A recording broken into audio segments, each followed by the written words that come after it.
Assalamualaikum warahmatullahi wabarakatuh. Alhamdulillah.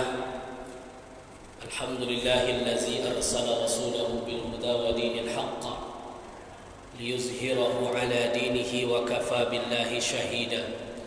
Ashhadu an la ilaha illallah wahdahu la syarika lah wa ashhadu anna Muhammadan abduhu wa rasuluhu la nabiyya ba'da.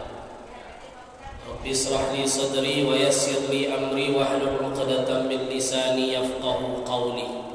Subhanaka la 'ilma lana illa ma 'allamtana innaka antal 'alimul hakim. Wa qala Allah ta'ala fil Qur'anil Karim bismillahir rahmanir rahim. Qul a'udzu birabbin nas malikin nas ilahin nas min syarril waswasil khannas allazi yuwaswisu fi sudurin nas minal jinnati wan nas. Sadaqallahul azim. Ibu-ibu yang saya muliakan, majelis ta'lim Masjid Al-Fajar, Masjid Paripurna Al-Fajar rahimakumullah. Mudah-mudahan ibadah kita melangkahkan kaki ke rumah Allah ini mendapat nilai ibadah di sisi Allah Subhanahu wa taala. Amin ya rabbal alamin. Karena orang yang berjalan menuntut ilmu itu mempermudah kita untuk jalan masuk kepada surga Allah Subhanahu wa taala. Amin ya rabbal alamin. Maka untuk itu selalu kita bersyukur kepada Allah. Allah memberikan kepada kita kesempatan, kesehatan jasmani lahir dan batin. Sehat ya? Sehat lahir batin, itu yang penting. Karena di akhir tahun ini tentu momentum muhasabah bagi diri kita. Hasibu anfusakum qabla an tuhasabu. Hitunglah dirimu sebelum Allah yang akan menghitungnya. Karena perhitungan Allah itu sangat tepat. Maka sebaik-baik manusia, sebanyak apapun dosa yang telah dia perbuat, maka bertaubatlah kepada Allah, kembali kita kepada Allah Subhanahu wa taala. Melaksanakan amal, salah satunya ilmu yang harus kita bekali dan keikhlasan kita kepada Allah Subhanahu wa taala. Berselawat kita kepada Rasulullah sallallahu alaihi wasallam. Allahumma salli ala sayyidina Muhammad wa ala ali sayyidina Muhammad. Imamul anbiya wal mursalin, nabi sekalian alam, nabi yang akan memberikan kita syafaat. Maka doa kita tak lain dan tak bukan kita diakui oleh beliau nanti di akhirat sebagai pengikutnya. Nah, apalagi memang kelompok ibu-ibu ini paling banyak dia. Dimanapun majlis ta'lim itu yang banyak siapa itu? Ibu-ibu. Arisan yang banyak ibu-ibu. Nah, bapak nggak ada dia. Acara yang banyak ibu-ibu. Kalau ada acara-acara pesta yang paling banyak ibu-ibu juga. Di neraka yang paling banyak ngaku sendiri kan? Iya. Memang begitu. Malang lah kadang-kadang nasib seperti ibu-ibu ya. Tapi nggak nyesal kan jadi ibu-ibu? Enggak. Karena ibu-ibu tuh mudah masuk surga, mudah masuk neraka. Maka momentum kita hari ini, tentu banyak hari ini sekarang orang sibuk berbicara tentang toleransi beragama. Ya, bagaimana saling bertoleransi. Padahal Islam itu sudah jelas mengatakan lakum dinukum. Toleransi iya, betul. Tapi ada batas. Di mana batasnya? Lakum dinukum waliyadin. Untukmu agamamu, untukku agamamu. Jangan kita terjebak menyampur adukan antara hak dan batil. Sehingga dengan alasan toleransi rusak akidah kita. Ya. Walaqad kafara allazina qalu innallaha tsalitsun tsalatsa. Keluarlah dari Islam kafirlah seseorang ketika dia mengatakan bahwa Allah itu dari yang tiga, satu dari yang tiga. Apa bukti pengakuannya? Ikut pula kita ibadah, ikut pula mengakui. Paham ibu maksud saya? Baik melalui tulisan ataupun melalui mulut. WA group, Facebook, itu udah mulai kita kadang-kadang ikut juga kan? Ya, grup WA segala macam. Memang ada perbedaan ulama berpendapat masalah mengucapkan selamat Natal. Ada sebagian ulama ya yang di Al-Azhar mungkin sebagian boleh ketika dia mempunyai posisi yang mengharuskan seperti itu. Seorang pemimpin kan banyak bawahannya. Cuman kadang-kadang kita latah juga yang biasa ini itu. Maka dalam Islam itu ukhuwah itu penting. Kan sering kita baca dalam Al-Quran. Ya. Khalaqnakum min dzakarin wa untha. Wa ja'alnakum thu'aban wa qabail lita'arafu. Itu sunnatullah. Allah ciptakan kita laki-laki, perempuan, ya, thu'uban wa qabail, berbangsa-bangsa, bersuku-suku, tujuannya li ta'arafu, untuk saling kenal mengenal. Tapi bangsa itu sunnatullah, tidak bisa kita hindari. Suku itu mesti ada. Maka ukhuwah itu secara keseluruhan ada beberapa macam ukhuwah. Yang pertama namanya ukhuwah wataniyah. Apa itu ukhuwah wataniyah? Ukhuwah sebangsa dan setanah air. Engkau mungkin bukan satu agama dengan saya, tapi kita diikat oleh sebuah bangsa. Islam sangat menghargai toleransi. Maka Islam tidak boleh mencaci agama orang lain, tidak boleh merusak ibadah orang lain, tidak boleh mencemooh tokoh agama lain. Itu jelas. Karena Rasulullah seperti itu. Dalam sejarah Islam, Islam inilah yang paling toleransi dalam kehidupannya. Tengok sejarah Bapak Ibu rahimakumullah. Enggak susah kita melihat Palestina hari ini, Baitul Maqdis atau kenal kita semua Yerusalem. Yerusalem, siapa yang pertama di sana? Memang Nabi Musa alaihissalam membawa suku Bani Israel dari Mesir ke Palestina. Ketika itu Nabi Musa mengajak beriman kepada Allah dengan kitab Taurat, maka muncul agama Yahudi. Islam belum ada, Taurat lurus ketika itu. Dibangun di situ rumah ibadah kepada Allah, lurus ketika itu, tidak menyimpang. Masuk kerajaan Babylon, menguasai Yerusalem ketika itu. Seluruh bangunan-bangunan Yahudi dihancurkan. Seluruh orang Yahudi diusir dari Palestina, dari Yerusalem ketika itu. Kemudian naik lagi kerajaan-kerajaan yang 12 itu. Nabi Musa, maka Al-Quran juga mengatakan, Ya Bani Israel, dia 12 suku. Sehingga dalam ayat itu mukjizat yang Allah berikan ke Nabi Musa itu apa? Ketika mereka kehausan, apa mukjizat yang diberikan Allah? Fanfajarat min husnata asyarata ainan. Tengok dalam surat Al-Baqarah. Ketika mereka meminta kepada Nabi Musa, maka Musa memukul batu.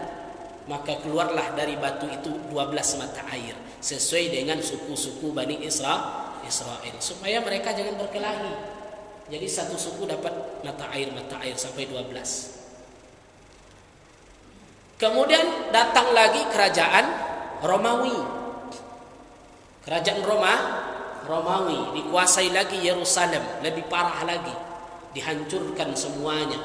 Bahkan orang-orang Yahudi di sana, orang-orang Bani Israel diusir. Diusir. Tempat ibadahnya dihancurkan. Tak main-main ketika itu. Banyak terjadi pembunuhan. Dan itu bukan agama Islam yang menguasai ketika itu. Hancur semuanya. Bahkan di Eropa pun orang-orang Israel ditindas. Dibunuh, diusir. Selanjutnya ketika berkuasa Umar bin Khattab radhiyallahu anhu, ditaklukkanlah Yerusalem oleh Umar bin Khattab. Siapa penguasa ketika itu? Pasukan salib menguasai Yerusalem. Kardinal ketika itu menguasai. Apa yang dilakukan oleh Umar bin Khattab? Ketika Umar masuk ke Yerusalem, apa pesan Umar ketika itu? Jangan rusak satupun rumah ibadah orang Yahudi dan orang Nasrani di sini. Itu kata Umar. Makanya berdiri sampai sekarang. Berdiri, sinagog, gereja berdiri. Tidak ada yang hancur di Yerusalem sampai hari ini. Kenapa? Umar masuk, tak boleh satupun rumah ibadah yang dihancurkan. Berapa ribu tahun, berapa ratus tahun Islam menguasai Yerusalem. Zaman Umar sampai terjadi perang salib, pasukan salib menguasai Yerusalem sampai banjir darah. Semua dibunuh. Kemudian Salahuddin Al-Ayyubi menguasai lagi Yerusalem. Tak satu pun rumah ibadah yang dirusak ketika itu. Kembali kepada kekuasaan Islam. Dibangunlah masjid, dibangunlah yang sampai hari ini kita lihat. Kan ada tuh Masjidil Aqsa, ya, Qubbatus Sakhra, dibangun zaman kerajaan Islam. Kekuasaan itu sampai zaman kerajaan Ottoman, Turki Utsmani menguasai, sampai muncul perang dunia ke-1, baru lagi masuk orang-orang Yahudi. Pas 1946 berdirilah negara Israel sampai hari ini. Maka betullah Rasulullah, padahal Rasulullah mengatakan, hadis kan ada hadis Nabi, di akhir zaman nanti kalian akan berperang dengan orang Yahudi. Sampai-sampai pun batu mengatakan dari hadis Rasulullah sallallahu alaihi wasallam. Jadi yang toleransi itu siapa? Ketika Islam menguasai, tak satu pun nyawa dibunuh, aman.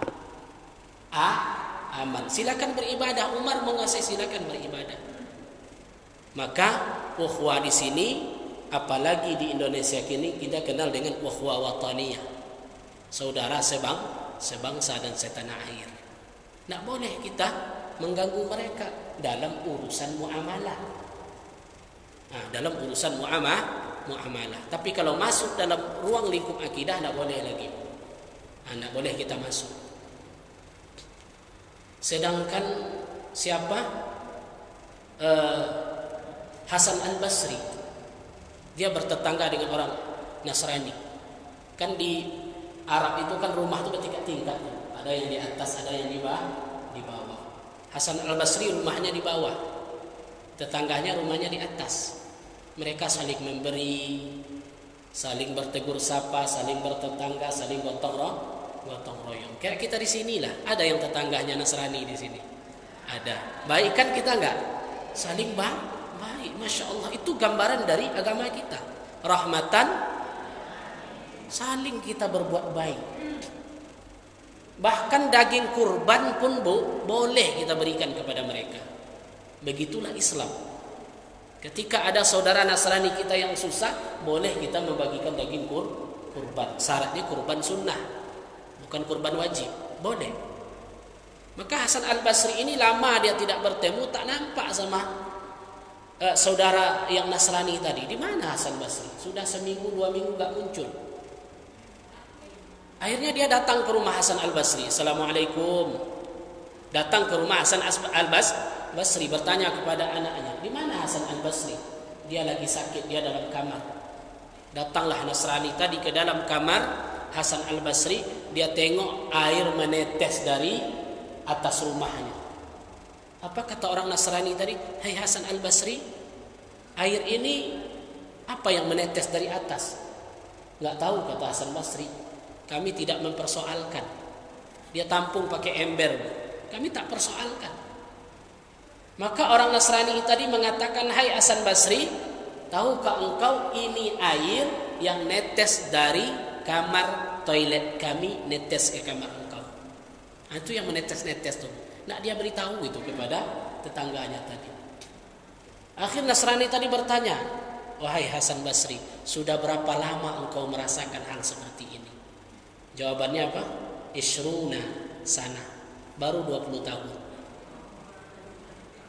Berapa tahun, Bu? 20 tahun. Menangis langsung orang Nasrani. Inilah gambaran agama engkau? Iya.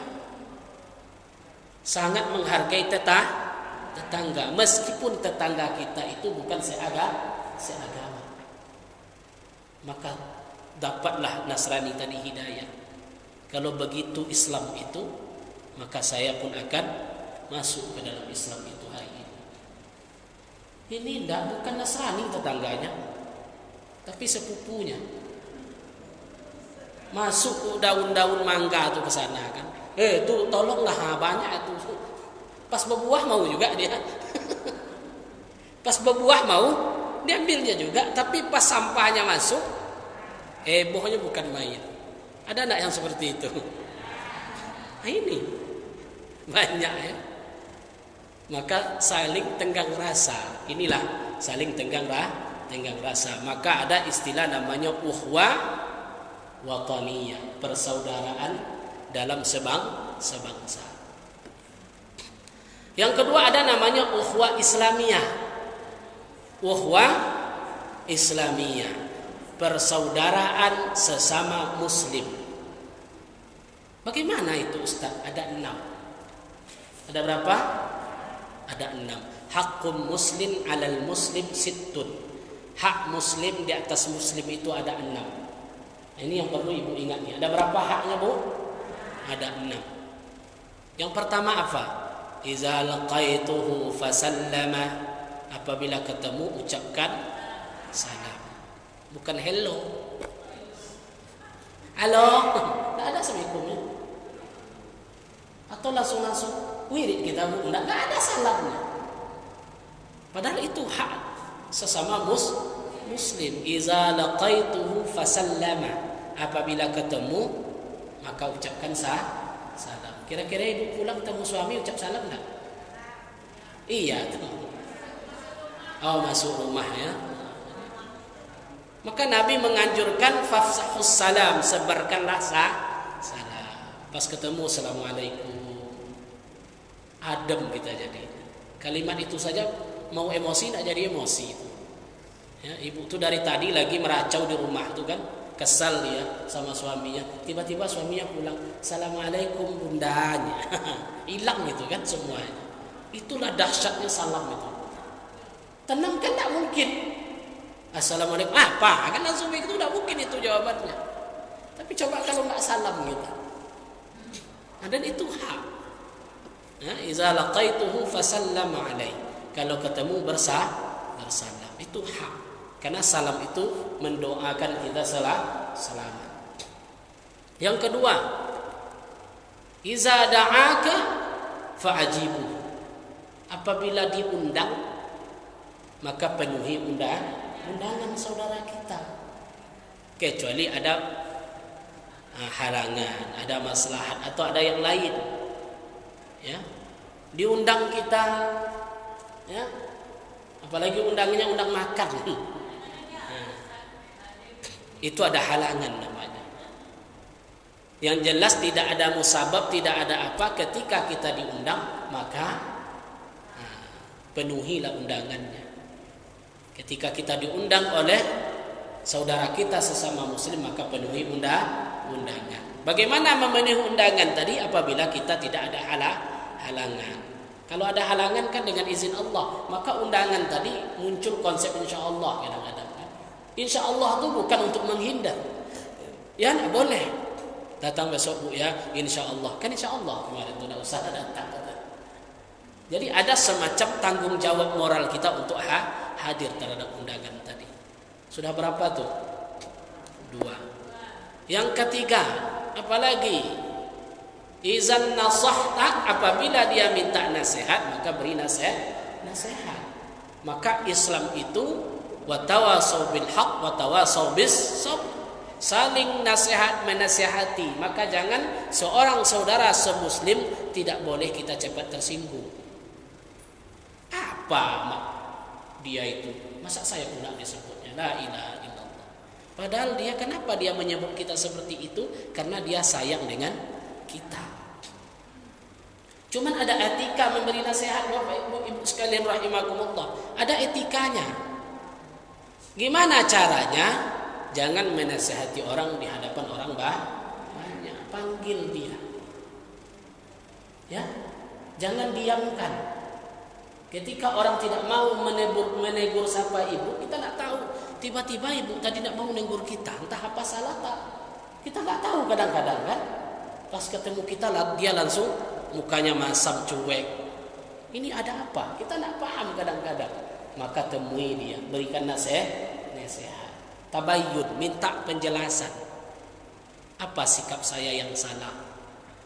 Ya, kenapa ibu seperti itu dan segala macamnya?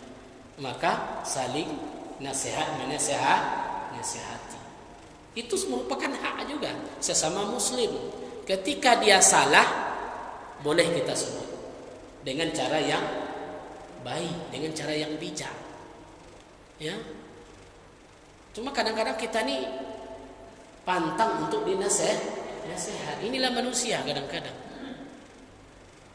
Cepat merasa tersinggung. Akhirnya muncul kata-kata kayak orang baik pula dia katanya. Kayak orang baik pula dia daripada saya.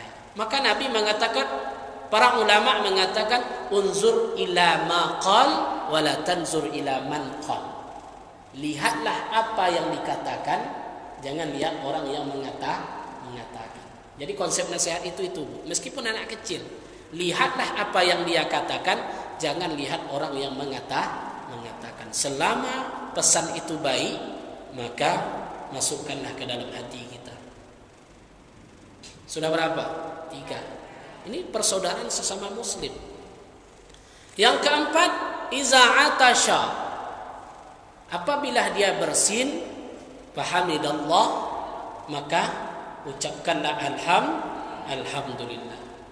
Ada orang bersin, apa jawaban kita? Alhamdulillah yarhakumul. Tasmid tadi juga saling bersahut-sahut. Ketika orang bersin dia mengucapkan alhamdulillah, maka diucapkan tasmid tadi, yarhamukallah. Semoga Allah memberikan sayangnya kepada engkau, memberikan rahmatnya kepada engkau. Ini kadang-kadang sepele, cuman kadang tidak kita buat dalam perbuatan kita sehari-hari. Ya, lupa kita kadang-kadang. Padahal itu hadis Nabi, dan itu merupakan hak muslim atas muslim lainnya. Wa iza marada, apabila dia sakit, jenguklah dia, berikan penghiburan. Karena orang sakit ketika menjenguk itu 50% dia akan senang dia. Senang inilah membuat dia cepat sehat. Maka kadang-kadang orang yang jabatannya tinggi, ketika dia jatuh, padahal nggak sakit nggak apa-apa, langsung dia sakit. Bapak tuh selama menjabat sehat dia. Pas hilang jabatannya, langsung sakit. Rupanya mental ini sangat kuat membuat kita sakit. Jiwa itu. Kalau jiwa kita itu sehat, insya Allah jasmani kita sehat. Tapi kalau sudah jiwa yang sakit, sakit semuanya. Sampai-sampai kita pesimis dalam hidup ini. Maka perlu saling, ketika dia sakit maka jenguklah dia. Sudah berapa? Ada 5 itu. Bukan 4 lagi, udah 5 Bu. Ya? Yang keenam, apabila dia meninggal, maka uruslah jenazahnya. Ini sudah jelas, ini fardu kifayah. Ya, ikuti jenazahnya, ziarahi dia. Maka inilah hak-hak yang disebut dengan ukhuwah Islamiyah, bahwa muslim itu bersaudara. Bahkan Nabi mengatakan kan bunyan, seperti satu bangunan. Sakit yang satu maka dia sakit yang lain. Nah, ini yang kita jaga. Maka sifat sakit orang sakit kita, senang orang senang kita, ini merupakan ukhuwah Islamiyah yang harus kita tanamkan dalam jiwa kita. Tapi kalau ada sifat kita sakit orang senang kita, senang orang sakit awak, itulah hilang tu. Ya, senang kali dia orang jatuh, la ilaha illallah. Padahal sesama Muslim, kita satu iman dengan dia. Kan banyak itu seperti itu sekarang. Jangankan dengan bukan orang Islam, dengan sesama Muslim saja muncul sifat senang menengok orang itu sakit. Sakit dia ketika orang senang, buang jauh-jauh. Nanti hilang nilai-nilai ukhuwah Islamiyah. Jadi 6 itu ya. Nah, ini hadis Nabi yang diriwayatkan oleh Abi Hurairah radhiyallahu anhu mengatakan, hakul muslim 'alal muslim sittun. Hak seorang muslim atas muslim lainnya 6. Yang pertama salam. Yang kedua memenuhi undangan. Yang ketiga apa tadi?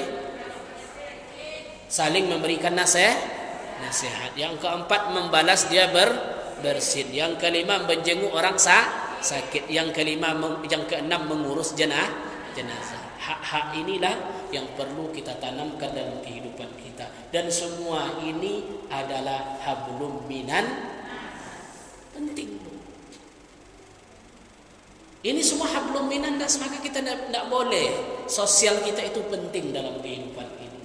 Di samping ibadah-ibadah kita kepada Allah Subhanahu wa taala. Itu sudah 2 itu. Ukhuwah wataniyah, ukhuwah Islamiyah. Yang ketiga apa namanya? Ukhuwah khuluqiyah. Apa itu ukhuwah khuluqiyah? Persaudaraan kita kepada seluruh alam ini. Dapat musibah orang di Malaysia, muncul tak sedih kita? Kita satu negara tidak? Tidak satu negara. Banjir yang luar biasa. Maka berkewajibanlah kita setidaknya membantu mereka dengan doa kepada Allah Subhanahu wa taala. Muncul banjir bandang, setidaknya bacakan Al-Fatihah. Ya Allah, yang telah berpulang ke rahmatullah, ampunkan ya Allah. Yang selamat berikan kekuatan kepada mereka ya Allah. Bacakan Al-Fatihah. Susah tak mengucapkan itu? Tidak. Itulah ukhuwah kita. Jangan ke situ pun, bahkan Rasul mengajarkan termasuk ukhuwah kita kepada alam ini. Kayu, binatang, segala macamnya. Maka tidak disebut dalam Al-Quran itu rahmatan linnas, tidak. Tapi rahmatan lil alamin. Rahmat bagi sekalian alam. Semuanya punya etika. Bahkan menyembelih hewan pun punya adab kita. Ya, punya adab. Bacakan bismillah. Sembelih dengan pisau yang paling tajam. Pastikan 2 urat tadi putus. Ada orang menyembelih yang putus cuma urat napas. Urat yang satu enggak putus. Habis sembelih itu berdiri dia. Binatang itu lari-lari pula dia lagi. Kenapa? Enggak bisa cara menyembelih. Ada adab dalam Islam. Pernah enggak nyembelih ayam jalan lagi ayamnya? Lama dia jalan. Ada etika, ada adab di sana. Bahkan di fikih disebutkan ada tata cara menyembelih.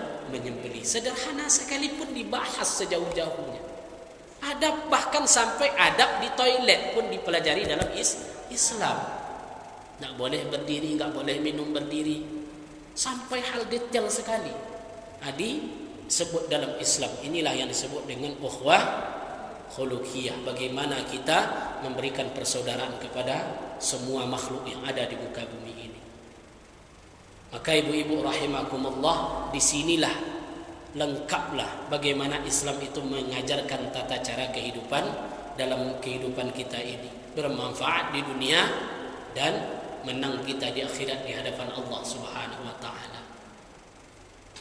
Kenapa kita sampaikan ini? Saya buka Facebook tadi, banyak juga kawan-kawan yang nulis itu. Ya, mengucapkan tadi segala macamnya kadang-kadang. Bagaimana pendapat Ustadz? Memang secara pendapat ulama banyak khilafiyah. Tapi kita yang awam ini nanti kita salah menilai, salah menangkap kita. Baik, lanjut fikih kita ibu-ibu rahimakumullah, sampai kemarin masalah azan dan iqamat. Syarat-syarat azan sudah, ya. Rukun azan juga sudah, sunat-sunat dalam azan. Ada beberapa sunnah di azan itu kemarin. Ada beberapa yang kita pelajari tentang sunat-sunat dalam azan. Apa sunat-sunat dalam azan? Yang pertama, mestilah muazin itu berdiri. Sudah kita bahas kemarin. Harus berdiri. Enggak boleh duduk, enggak boleh tidur. Berdiri muazin tadi.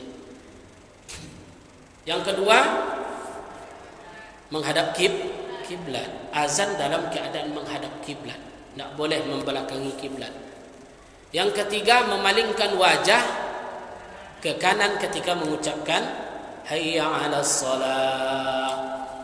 2 kali ke kanan. Memalingkan wajah ke kiri ketika mengucapkan hayya 'alal falah. Memalingkan ke kiri 2 kali. Kepala, bukan badan. Jadi hayya 'alas shalah. Bukan begini Ibu ya. Tapi cuman kepala yang dipalingkan. Kemudian selanjutnya apalagi kemarin sunnah dalam azan? Apa Bu?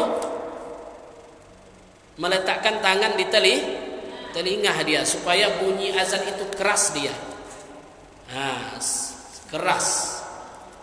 Kemudian membaca dengan betul-betul tartil. Maka azan itu perlu qari. Keras suaranya.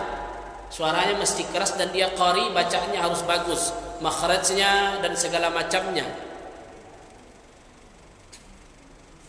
Kemudian bagi yang mendengarkan, mestilah dia menjawab azan tadi. Bagaimana menjawab azan? Ikuti azan tadi. Kecuali dalam hayya 'alas shalah dan hayya 'alal falah. Allahu akbar, Allahu akbar, Allahu akbar 2 kali kan? Tapi kalau hayya 'alas shalah, la haula wala quwata illa billahil aliyyil azim. Jadi dalam azan tadi mesti dijawab semuanya. Kemudian sunnah menghadap kiblat, memalingkan wajah, sunnah juga mengangkat suara ketika azan. Sunnah merendahkan suara ketika kita azan sendiri. Bukan azan tempat lain atau solat di masjid kita azan, itu juga disunnahkan. Tidak boleh azan atau makruh orang yang berhadas. Dia enggak ngambil wudu. Maka kalau ada anak lahir, suruh menantu ibu tu besok cucu ibu lahir wudu dulu. Baru azan di telinga kanan, qamat di sebelah telinga kiri. Maka azan itu mesti kita berwudu. Kemudian sobi, anak-anak. Sobi yang belum mumayyiz. Mumayyiz ni boleh azan, dia belum balik tapi sudah tahu dia baik buruk. Kan banyak juga itu masih muda sudah azan. Boleh dia azan. Setidaknya dia sudah sunat. Ya, sudah sunat meskipun belum balik dia. Mumayyiz boleh azan dia. Sunat bagi orang yang mendengarkan azan untuk menjawab azan tersebut walau ghairu mutawaddiun, meskipun dia tidak berwudu. Kalau menjawab boleh enggak berwudu. Contoh ibu naik mobil ada azan bunyi. Allahu akbar, Allahu akbar. Kita di mobil. Allahu akbar. Kita kan enggak wudu. Boleh menjawab azan ketika kita tidak berwudu. Walau ghairu mutawadduin, walaupun dia dalam keadaan tidak berwudu. Au junuban, meskipun dalam keadaan junub. Kan di rumah kita belum mandi, orang sudah azan. Dia junub, belum mandi, orang azan. Boleh enggak jawab? Boleh, di sini boleh dia menjawab. Maka boleh walau subi'a ba'dal azan, walaupun dia mendengar sebagian azan saja. Kan lewat belum terdengar lagi.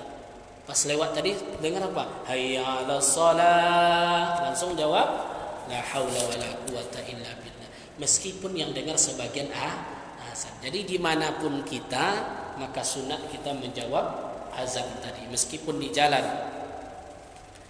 maka dijawab. Makruh hukumnya Tidak menjawab azan. Kalau cuek saja kita makruh, apalagi nonton sinetron. Paham? Orang azan dia nonton, entah mana azan, entah mana yang ditonton. Jadi jawab dulu azan tadi. Wa yaqta'ul ijabah lil qira'atil Qur'an, yang boleh tidak menjawab azan orang yang sedang baca Quran. Ibu sedang baca Quran boleh tidak jawab azan. Dibacanya surat Al-Kahfi hari Jumat, orang sudah azan belum selesai bacalah. Tidak perlu berhenti karena sama-sama ibadah. Wa zikir, atau kita sedang berzikir. Wa du'a, atau kita sedang berdoa. Wa yukrahu, tidak boleh menjawab azan lil qada hajat, ketika kita sedang qada hajat. Jangan jawab pula azan. Orang mau azan sakit perutnya, pergi ke toilet, Allah, gimana ini? Tak boleh jawab. Selesaikan dulu. Meskipun dalam hati, selesaikan dulu qada hajatnya. Ini disebut di sini. Bal yajibu ba'dal firaq, boleh menjawabnya nanti setelah dia selesai qada hajat, meskipun azan sudah selesai. Artinya kita ulang lagi. Paham ibu-ibu itu? Orang azan kita sedang qada hajat. Wal jima', tidak boleh menjawab azan ketika malas saya mengartikannya ini kacau pula ini lah fikih ini bu. Nah maklum ya. Yang pertama tidak boleh ketika qada hajat. Yang kedua ketika terjadi hubungan suami. Jangan jawab pula azan lagi, selesaikan dulu.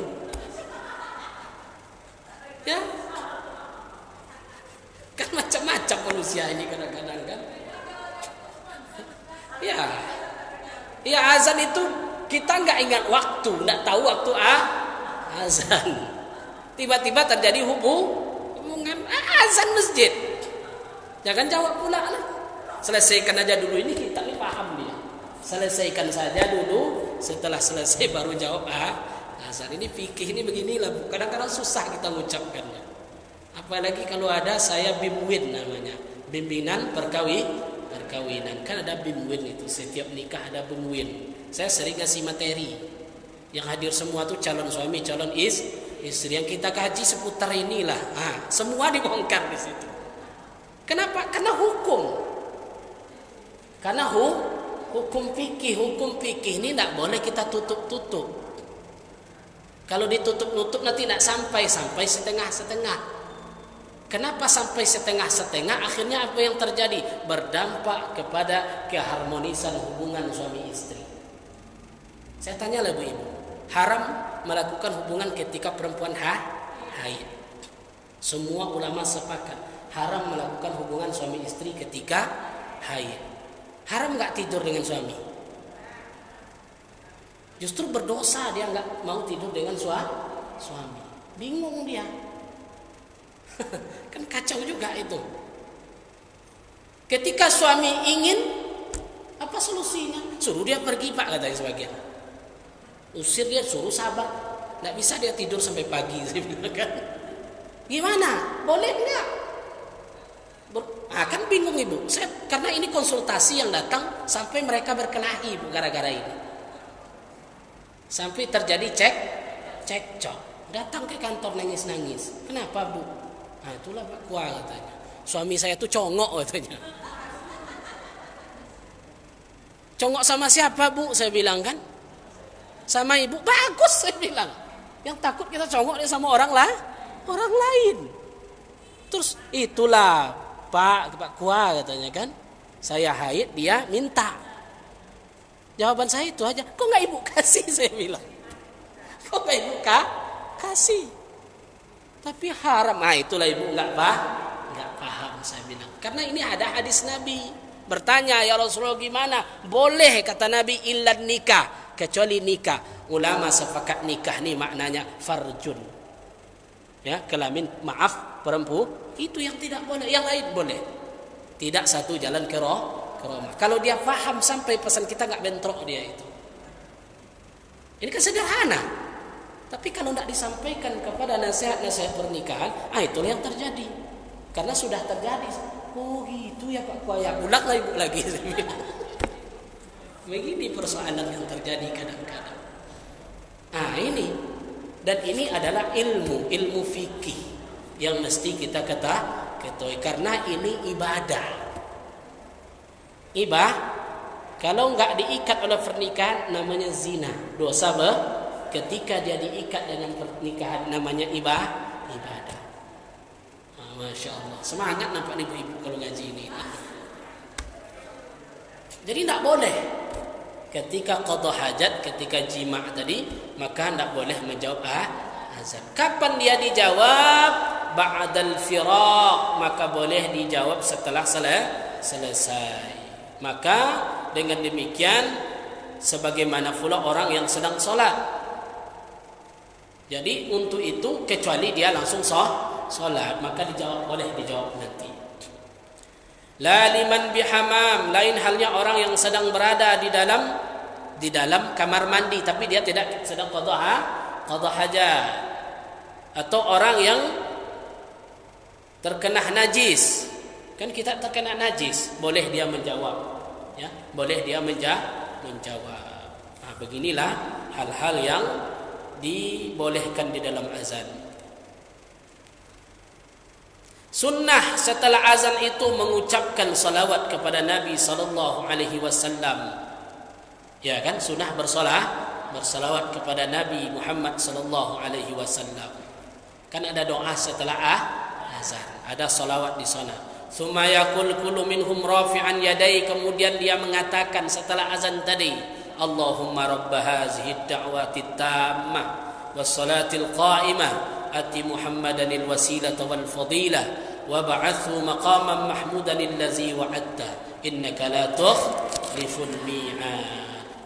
A'la darajah al-jannah wal maqam al-mahmuda maqam asy-syafa'ah. Ini maknanya. Kita menyebut mahmudah tadi untuk meraih, karena Rasul itu memberikan syafaat kepada kita. Maka kita meminta syafaat kepada beliau ketika menjawab azan dan iqamah.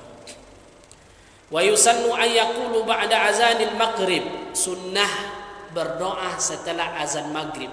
Beda lagi apa? Allahumma hadza aqbalu lailak wa idbaru naharik wa aswatu du'aik faghfirli ya Allah. Pernah dengar doa seperti ini, Bu?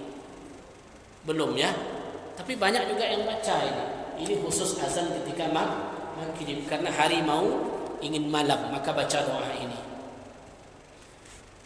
Maka semua ini disunnahkan, dan juga doa-doa yang dianjurkan oleh Rasulullah sallallahu alaihi wasallam, bahwa doa ini merupakan kesepakatan ulama. Inna man qara'a zalika bainal azan wal iqamah lam yaktub alaihi ma bainas salatain. Disunnahkan membaca antara azan dan iqamah itu adalah ayat kursi.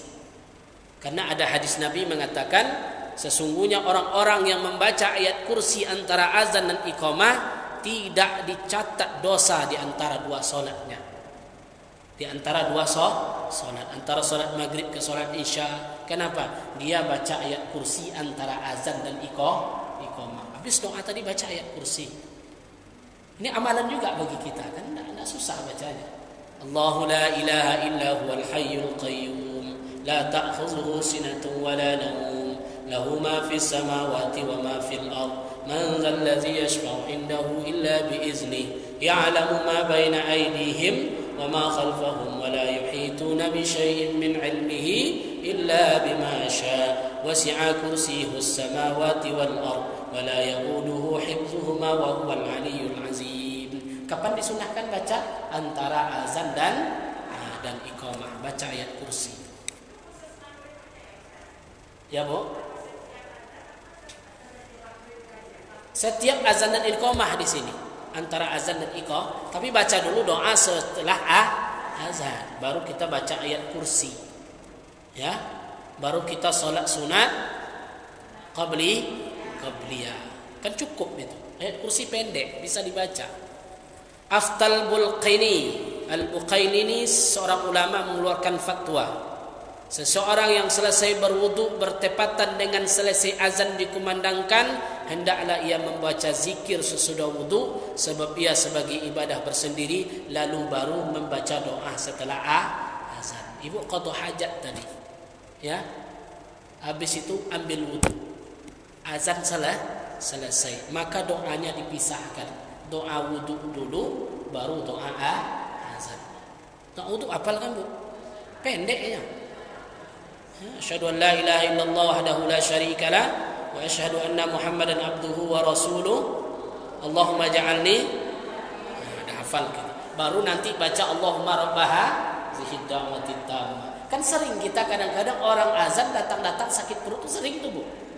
Orang azan tiba-tiba perut kita sakit. Selesai azan, baru selesai kita buang air, baru kita ambil wudu, maka dulukan doa wudu, baru kita doa setelah azan. Nah, begini.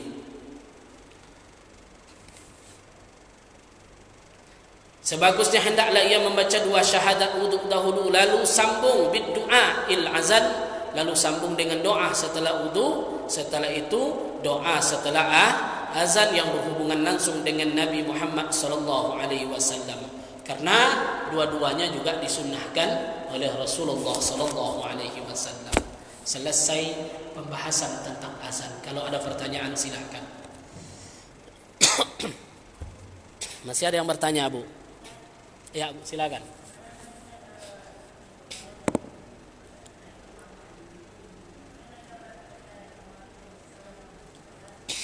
Apa, Bu?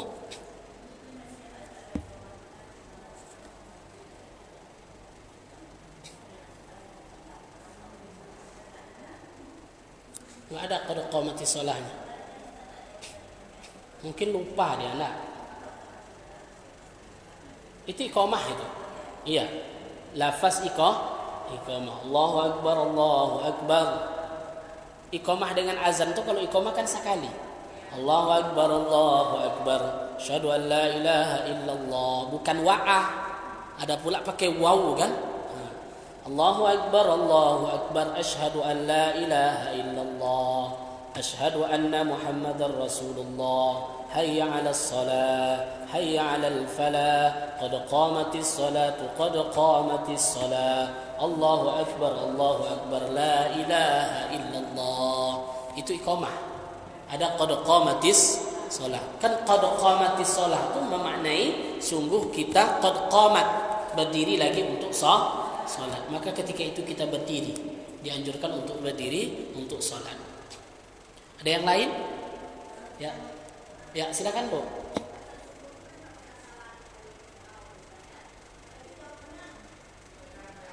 Udah kemarin kan shadaqata. Shadaqata wa barar.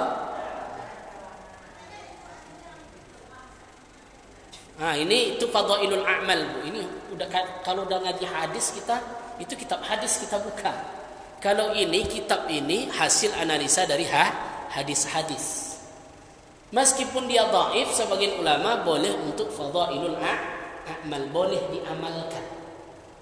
Sama dengan doa sebelum makan. Apa doa yang umum dibaca sebelum makan? Allahumma barik lana fima. Kan lemah juga kata orang hadis. Kalau berbicara hadis, maka ada hukum fadhailul amal. Apa itu fadhailul amal? Hadis yang boleh kita amalkan dalam kehidupan kita sehari-hari. Jadi bagian daripada amalan-amalan sunnah. Sama dengan azan. Azan itu hukum jawabnya apa tadi? Sunnah. Perkara sunnah. Tidak dijawab berdosa enggak? Tidak berdosa. Jadi perkara shadaqta wa bararta tadi ketika kita mengatakan hadisnya dhaif, maka dia menjadi yang meyakini, maka boleh menjadi fadhailul amal untuk amalan kita sehari-hari. Jadi kalau berbicara hadis memang ada lagi kitabnya khusus masalah hadis. Kalau fikih ini istilah kita itu barang mentah, barang sudah jadi. Di situ ada nasinya, ada gulainya, ada cabainya, tinggal suap. Untuk apa guna fikih ini? Itulah gunanya orang-orang yang tidak sempat belajar sampai kepada hadis. Ya, maka ilmu hadis ini sudah dirangkum oleh Imam Bukhari. Ada kitab Sittah 6 kan? Bukhari, Muslim, Nasai, Tirmizi, kan ada itu. Semua hadisnya lengkap di situ. Kalau kita pelajari hadis langsung, susah kita mencernanya. Maka ada ulama mujtahid, ada ulama yang sudah merangkumnya, dan mereka itu kayak Imam Syafi'i itu bukan lagi sekian hadis yang dia hafal, ya, ribuan hadis itu sudah di kepalanya. Maka hasil inilah yang kita bacakan hari ini. Itulah berbentuk namanya fikih. Apa fikihnya? Kenapa kitab ini langsung mengolah? Ada enggak di hadis itu rukun salat ada 14, membatalkan wudu ada 6, rukun wudu ada 6. Ada enggak hadisnya? Ibu cari di Quran hadis enggak akan ketemu itu. Tapi kenapa ulama menyebutnya ada 6? Mereka sudah ribuan hadis yang mereka cari, kemudian mereka identifikasi, maka menghasilkan sebuah karya. Itu disebut dengan fikih. Tugas kita apa? Beramallah dengan pendapat para ulama. Oh, nak perlu membazhab Ustaz. Saya mazhab Quran, mazhab sunnah. Kan ada itu. Langsung ke Al-Quran dan hadis. Saya aja nggak bisa. Langsung ke Al-Quran dan hadis. Pasti kita memerlukan kitab fikih para ulama, pendapat para ulama. Maka muncul 4 mazhab besar: Syafi'i, Hambali, Maliki, Hanafi. Saudi sendiri mazhabnya Hambali. Arab Saudi, Madinah itu, Mekah Madinah itu dia pakai apa? Mazhab Hambali. Mereka bukan pakai mazhab Quran Sunnah, tidak. Mereka memakai mazhab Hambali. Dari mana kita tahunya? Dari universitas-universitasnya, kayak yang tamat guru-guru kita dari Ummul Qura segala macamnya. Mereka mengatakan begitu. Mereka memakai mazhab Hambali. Hambali dia Al-Fatihah tidak pakai bismillah. Alhamdulillahi Rabbil Alamin. Akhirnya bagi orang awam, kenapa di Mekah saja orang enggak baca bismillah? Kenapa di Indonesia pakai bismillah? Di Indonesia kebanyakan mazhabnya Syafi'i. Coba kalau Hambali pula kita. Tapi pasti yang muncul kitab-kitab Hambali, fikihnya fikih Hambali. Kenapa kita butuh dengan fikih ini? Supaya dia sudah terkonsep. Ingat ibu nanti berapa membatalkan wudu? Ingat ibu kan? Oh ini. Di Al-Quran ada enggak? Ada, tapi belum lengkap bu. Cuman penafsiran dari situlah diambil, dianalisa. Maka kita ini tinggal enaknya saja lagi. Ibu tidak ikut mengukus kelapanya, tak ikut memasaknya. Cobalah kalau ibu mendoakan hampir sehari itu masak kan? Masak. Yang enak siapa? Orang yang duduk mendoa itu tinggal makan dia. Inilah yang kita buat hari ini. Kita tinggal makan karena sudah terhidang. Dan ilmu kita hanya sampai di sini. Maka pendapat yang ada di sini semua bukan pendapat Irwan Zalbani, bukan pendapat saya, satu pun ada pendapat saya. Pendapatnya adalah pendapat kitab yang menulisnya sekian abad yang lalu. Kitab ini sudah ditulis. Maka ketika kitab ini jawablah as-salatu khairum minan naum. Apa disebutnya di sini? Shadaqta wa barar. Kan ada di sini. Apa dalilnya? Itu bahas kita lagi tentang hadis. Panjang kajinya nanti. Ada rijalul hadis, mustalahul hadisnya banyak lagi kan. Hafal kita hadis-hadisnya. Tapi boleh juga besok kita ngaji hadis kitab Arba'in An-Nawawiyah juga bagus itu. 40 hadis pilihan. Boleh juga kita ngaji itu. Ya. Saya belajar fikih ini 7 tahun di pesantren. Ya, mulai dari kitab kuningnya, nahunya, sorofnya, mantiknya, balaghahnya, ilmu alatnya, ilmu arabnya. Tentu kita pelajari semuanya sehingga ada, dan sampai di kuliah juga ada perbandingan mazhabnya. Ada perbandingan mazhabnya. Semuanya dikaji di sini. Insyaallah apa yang disampaikan ini, mereka ini sudah berpegang kepada Al-Quran dan sunnah Rasulullah sallallahu alaihi wasallam. Ada lagi Bu? Kalau ibu tidak yakin, merasa dhaif, boleh ditinggalkan. Tidak ada masalah. Istilahnya karena ini butuh keyakinan. Tapi kalau kita yakin, maka dia menjadi fadailul a'mal, menjadi amalan dalam kehidupan kita. Karena tidak ada yang salah. Tidak ada yang salah. Ada lagi Bu? Yang terasa? Udah cukup ya? Pas 1 jam kita ngaji hari ini.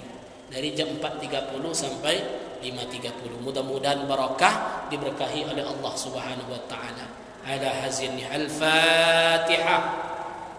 Auzubillahi minasyaitonir rajim. Bismillahirrahmanirrahim.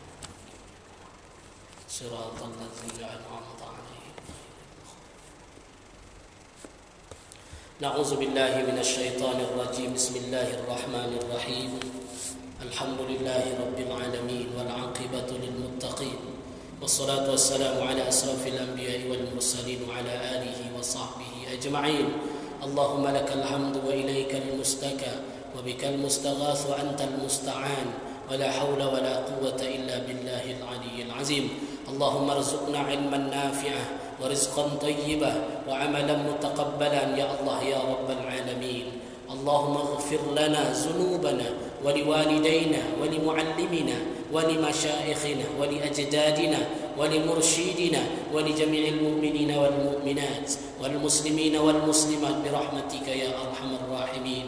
ربنا هب لنا من أزواجنا وذرياتنا قرة أعين واجعلنا للمتقين إماما. ربنا آتنا في الدنيا حسنة وفي الآخرة حسنة وقنا عذاب النار. سبحان ربك رب العزة عما يصفون وسلام على المرسلين والحمد لله رب العالمين. Demikian ibu-ibu sekalian rahimakumullah. Insyaallah kita lanjut kaji pertemuan selanjutnya faslun fi salatin nafal. Salat sunat. Salat fardu kan sudah selesai. Mulai kemarin dari taharah, wudu, rukun salat, syarat salat, sunat salat, membatalkan salat, sampai azan iqamah. InsyaAllah ke depannya bentuk-bentuk solat sunat. Seperti apa solat sunat itu? Ini yang akan kita kaji. Mudah-mudahan Allah menyehatkan kita, memberikan umur yang panjang, memberkahi kehidupan kita. Wallahu muwaffiq ila aqwamit thariq. Assalamualaikum warahmatullahi wabarakatuh.